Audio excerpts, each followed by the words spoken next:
Fitria dari kelas PAI 3A akan sedikit menerangkan peradaban Islam pada masa Bani Umayyah. Yang pertama yaitu pada perkembangan politiknya.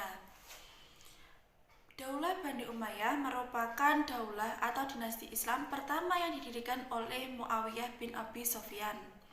Daulah ini berdiri pada tahun 661 sampai 760 Masehi.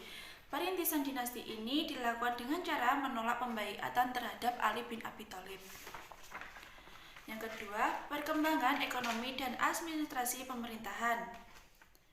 Bani Umayyah merupakan dinasti pertama dalam mewarisi kepemimpinan Islam setelah berakhirnya masa Khulafaur Rasyidin. Berbeda dengan pemerintahan sebelumnya yang berpusat di Madinah dan Kufah, Bani Umayyah memusatkan pemerintahannya di Damaskus.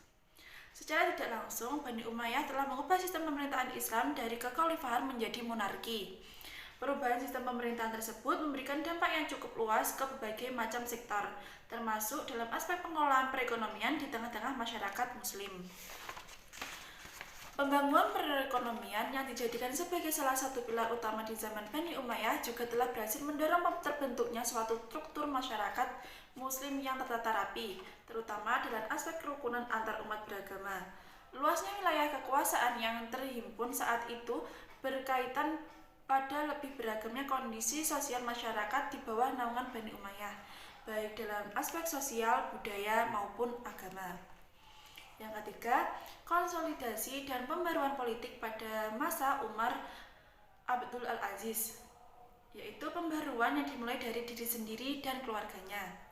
Dalam buku Study of Islamic History, Ali menyebutkan bahwa karakter pemerintahan Umar II atau Umar ibnu Abdul Al-Aziz diserahkan kepada kebijakan internasional negeri yang hasilnya adalah luar biasa mengagumkan.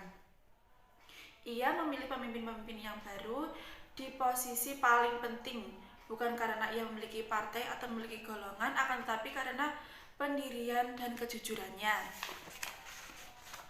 Umar tidak mau hidup di istana. Dia juga menempati sebuah rumah yang sederhana di dekat sebuah masjid. Dari sikap Umar yang sederhana itu, yang merubah sangat jauh dari kebiasaan selama ini, yang menunjukkan pada kita bahwa kebanyakan pemimpin adalah miskin sebelum menjadi pemimpin dan kaya setelah menjadi pemimpin, dan ini tidak berlaku bagi Umar, yang mana dia kaya sebelum menjadi khalifah dan miskin setelah menjadi khalifah. Yang selanjutnya adalah pembaruan dalam masa pemerintahannya. Berkenaan dengan bidang politik, Umar adalah lebih kepada membenahi dalam negeri. Kegiatan peperangan dan penaklukan dihentikan. Semua pasukan yang menepung Konstantinopel ditarik, begitu juga dengan yang ada di kawasan bekas jajahan Byzantine. Tujuannya adalah untuk mewujudkan keamanan serta memberi peluang bagi tentara untuk istirahat serta kumpul dengan keluarganya di rumah.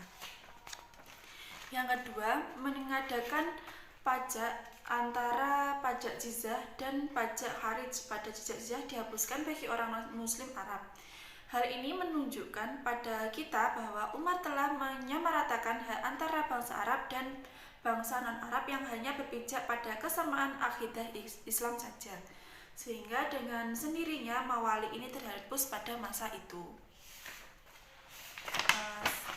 Selanjutnya yaitu gerakan oposisi terhadap Bani Umayyah, yang mana akhir-akhir masa jatuhnya Bani Umayyah telah muncul gerakan oposisi terhadap Bani Umayyah ini, sehingga memperkeruh kondisi dinasti atau kerajaan ini pada saat itu.